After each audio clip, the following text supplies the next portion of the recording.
All right, you are loved, you are loved, you are loved, you are loved, you are loved.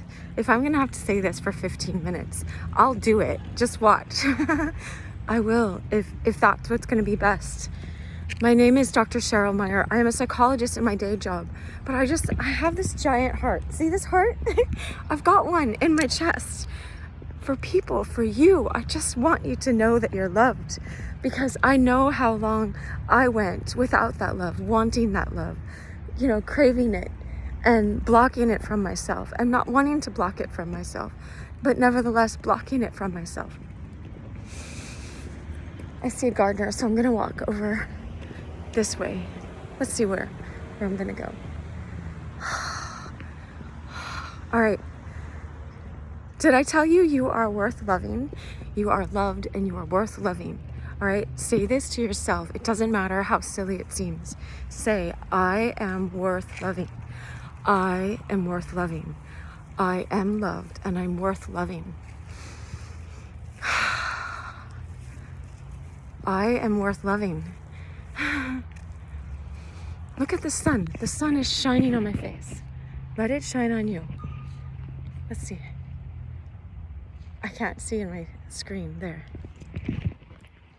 It's right there.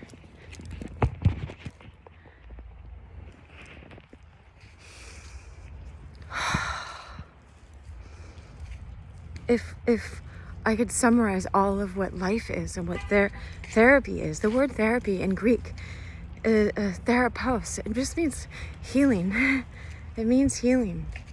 And what are we healing from? We're healing from this lie, the lie, okay? I always sit next to a tree when I can, right?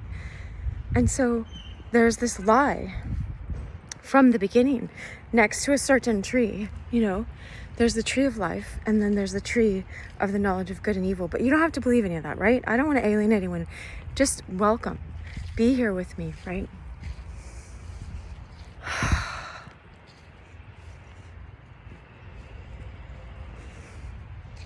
I'm going to keep walking, or else go in my car where it's quiet.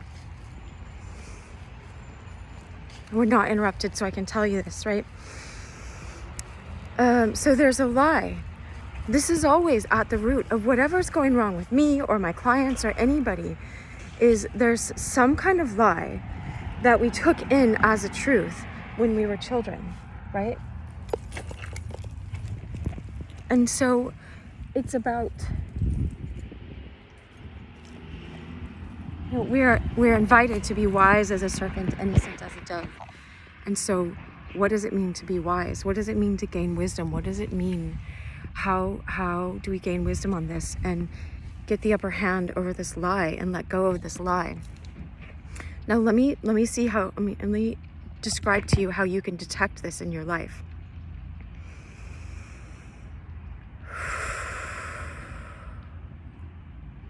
Well, part of you is here because you saw the title, and I plan to title this video, You Are Worth Loving.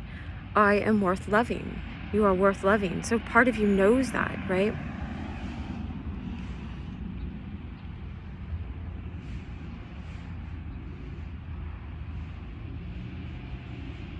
But so what happens in life when, let's say someone comes to me with an eating disorder and they feel this emptiness inside and they don't know that they're worth a real solution.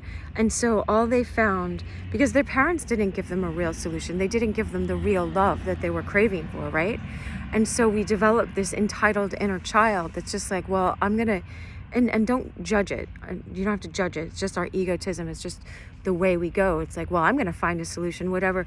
They kept giving me a shortcut, which is ignoring the problem of our lack of intimacy, our intimacy, our lack of love that we wanted from them so deeply, And so,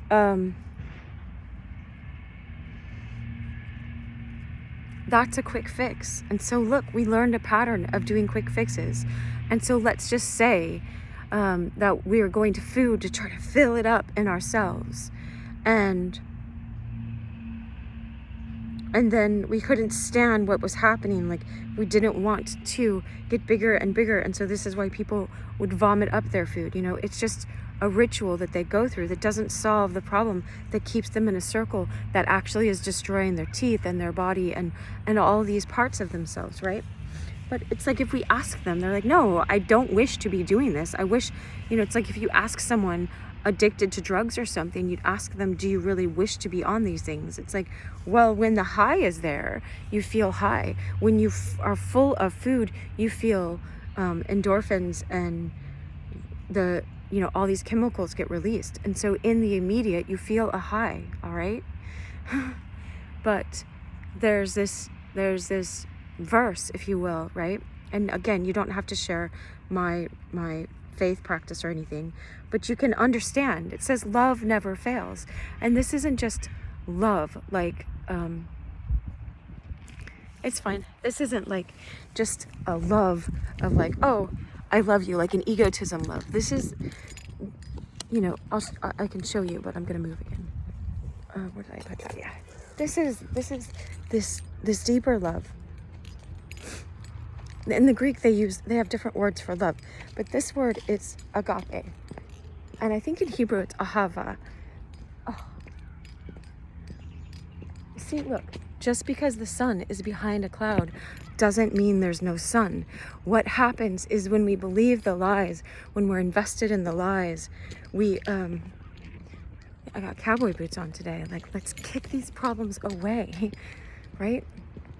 When we're invested in the lies, we believe them as true, and so we're living as if a lie is true, and it's not true. But if you're identified with it, if you're living like that, then that's what you're experiencing. You're experiencing the cloud over the sun. The sun keeps trying to warm us. Oh, look, there's a squirrel. But we are, we're caught into the lie. We're caught up in it. Does that make sense? Write in the comments. This is good for you to take action. I don't care about having comments. I'm just saying for you, take action. Write in the comments. Yes, this makes sense. If it makes sense to you, that this is, it's a matter of your heart and it's a matter of logic, right? Sorry, I had my keys jangling in front of the phone, the volume. And so it's like, you will know the truth, right? But know is experientially. You'll know the truth and the truth will set you free. But it's important for you to know this instead of your old programming. Now, you got programming in as childhood. You see how I described that. If someone has an eating disorder, all the mechanism of that is they're taking a shortcut. They're trying to solve the problem of the emptiness they feel, the lack of love, just like anybody who goes to any addiction, right? Whether you're watching TV all the time or running or trying to prove yourself or trying to make a bunch more money or whatever, you're trying to solve this problem. And the problem, you can't solve it that way. A bunch more money is not going to work. I lost like 50 pounds and I didn't lose it until I was just like, I got to a place where I was like, fine, maybe I have some kind of hormonal imbalance and I'll never lose this weight. I had been trying to lose the weight for 25 years, right? Look at that. I think 20 years or more. And I wasn't. And I kept noticing, look, I am withholding love from myself. I'm saying, Cheryl, you're not worth loving because you're carrying all this extra weight. That's ugly or whatever. I was judging myself based on temporary society's judgment, which is ridiculous, which is, embrace yourself in your body. But this is the thing, and no but about that. Embrace yourself. Until everyone says you got to love yourself, as you are. And it's just like, people can say that. I can know that as a psychologist. It doesn't matter until you actually choose to do that. And I did that because I'd been praying and praying and praying and praying and praying for deliverance and praying for love and praying for this to just get off of me, because I had a sense, I had a knowing that I was carrying the weight of other people's stuff. I was taking on so many other people's problems and pain. And when you're carrying all of the weight of trying to please other people, let's say, it's kind of like you have to eat for those people too. You know, and I have a whole course on that. It's just like $100 course, and it's like, you know, 5 hours, and one of my hours I charge, I won't say what I charge, but lots more than that, right? Because I'm a psychologist and I had to pay for my graduate school, and I've been one for the last 22 years, but I'm giving you this for free, so don't complain about my prices, right?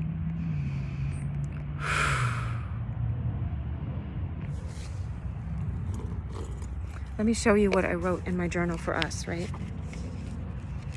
Look, video, agape, love never fails. Love never fails. See this above this? Now, if this looks like Greek to you, it's because it is Greek. But who cares? Let me teach you Greek right now. You know, that's what I'm doing. You know, there's a metaphor, right? This is the A. This is the symbol for the G. This is the little A. It's a little sideways. This is the P, like a pie, P, you know? And this is the symbol for A, okay? Now you can read it, agape. That means, you know, someone was teaching me it the other day. It means this love. Like if this part of the cross is connected to heaven and this is to earth, it's this love that comes first from God. In this is an Irish cross, right? A Celtic cross. In this oneness, when you return back to the oneness, when you stop investing in just the duality that you're experiencing, oh, I'm bad, I did this, I didn't do this, I whatever, you know, when you stop investing in that, and yes, you can look at it, you're not ignoring it. I'm not going to say that I wasn't carrying 50 extra pounds that I didn't need to be carrying on my body. I was carrying that for so long. But did it mean that I ought to reject myself because I didn't know how to take that weight off at the time? I didn't know how to love myself with the weight. I didn't know that I was worth loving. I could know it in my head. You know, someone can say, smile, Jesus loves you. You know, it doesn't change. It doesn't change what was programmed, what I was investing in this program. And so, if someone put that into your program when you were 1 year old or 0 or in your mother's womb or whenever they put it in you because they believed the lie. This is why it says, you know, the sins of the fathers will pass on 7 generations. There's lots of reasons it says that, but it's kind of like if they believed that programming and the people before them believed that programming and the people before them believed that programming, who's going to break this curse? Who is going to stop believing that programming? And we can't just do it by just, you know, a client doesn't come in and I go, oh, just stop throwing up your food. Just stop drinking. Just stop doing this, stop doing that. You know, just start loving yourself. It doesn't work to do that. I mean, I can say that, and that's the essence of what we're getting at. But look up at the sky. Look at the sky. See how it shines for you. And everything you do, oh, it was all yellow.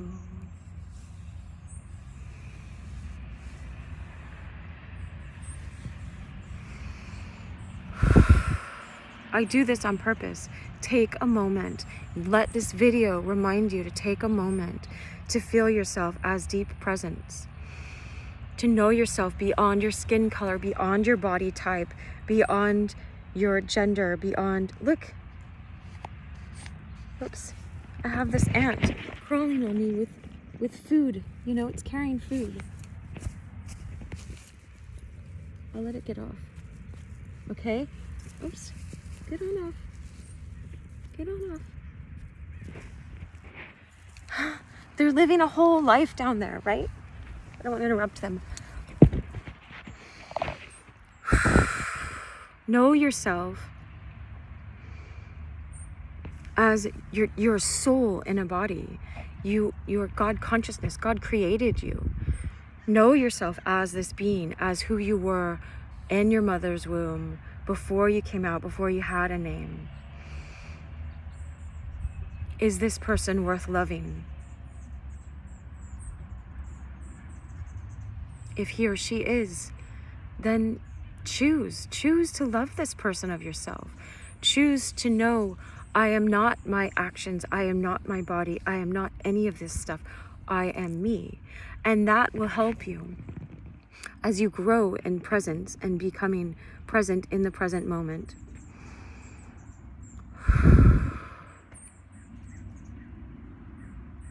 You'll begin to know yourself as something more than just this person that I have to boss around and say, you better be good, you better stop being bad, you better prove your worth to me. No.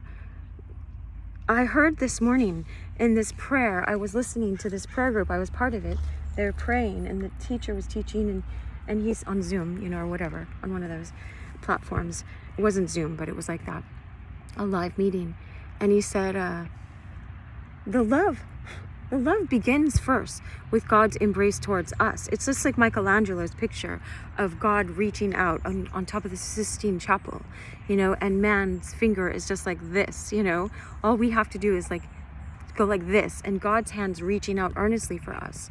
The divine love, we're made out of love. We are already made out of love, wants to love us, right? But it's not my job to convince you of that. It's my job to ask you these questions. It's like, okay, so why am I not choosing to love myself? If you're miserable, that means able to be a miser with love. That means I'm withholding love. And so we look at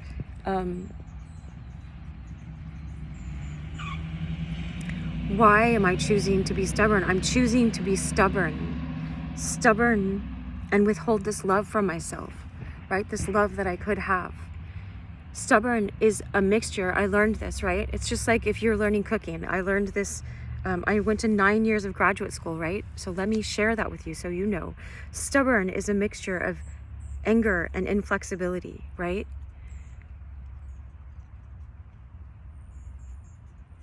And anger, I learned, is like the word mad. And mad backwards is damn. And so D-A-M, right? But we're invested in someone giving a damn about us. And we're mad that they're not, right? So it's anger plus inflexibility. Inflexibility is about being rigid. And why are we rigid? Because we're afraid, fearful, right? And so you can know this stuff in your head. And knowing it in your head is something. But then looking at, what are you going to do about that?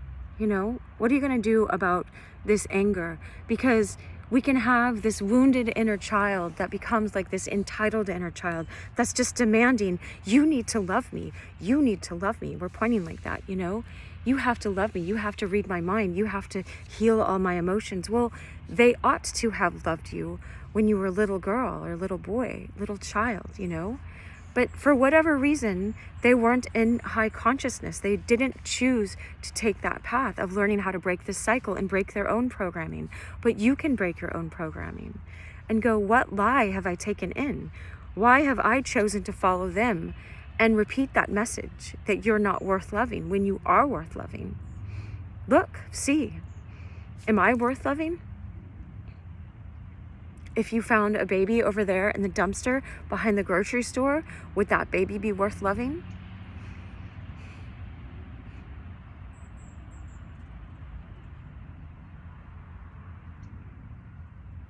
If the answer is yes, then look at, why am I letting this entitled, wounded inner child direct my whole life?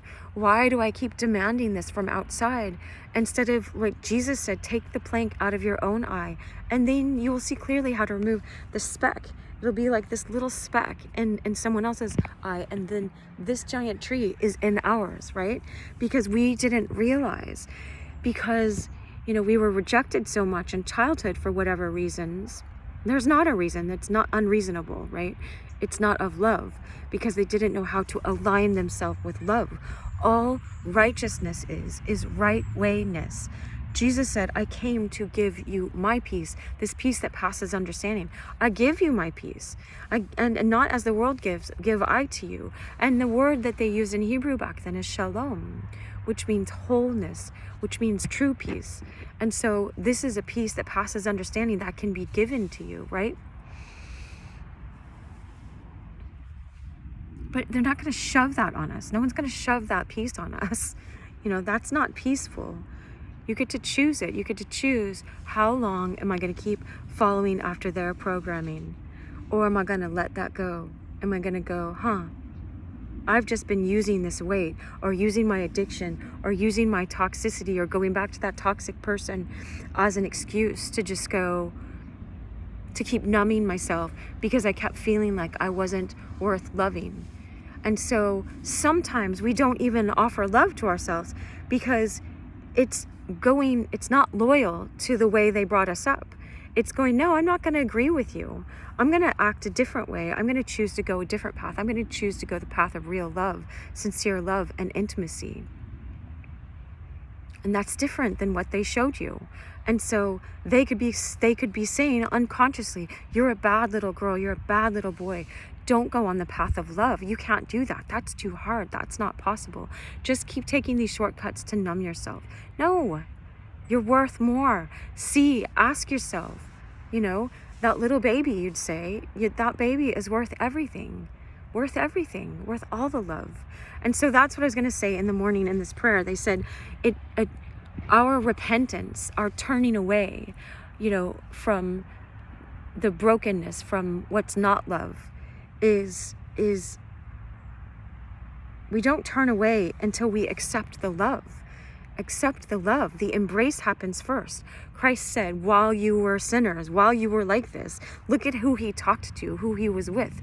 I died for you. I choose to love you. It's not excusing. When he's on the cross, he's still saying, forgive them. They know not what they're doing. There still has to be forgiveness extended.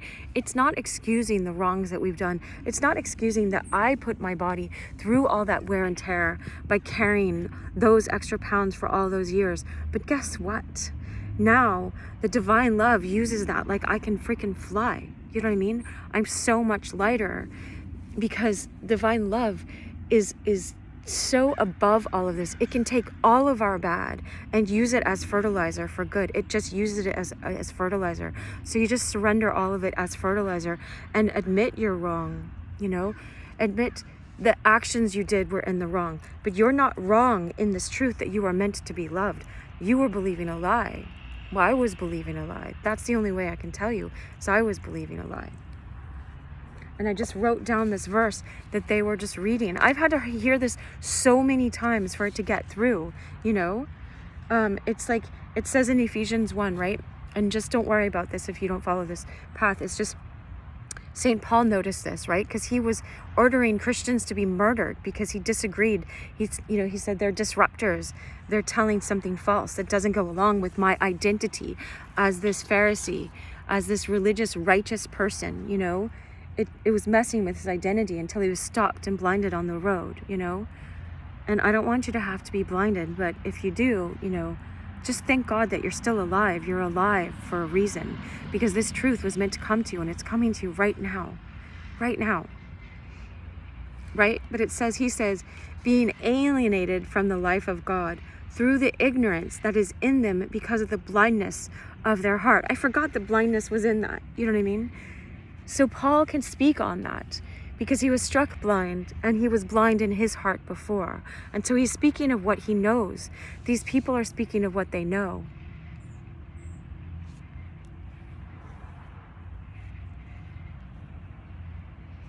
Don't be blind anymore in your heart. I encourage you.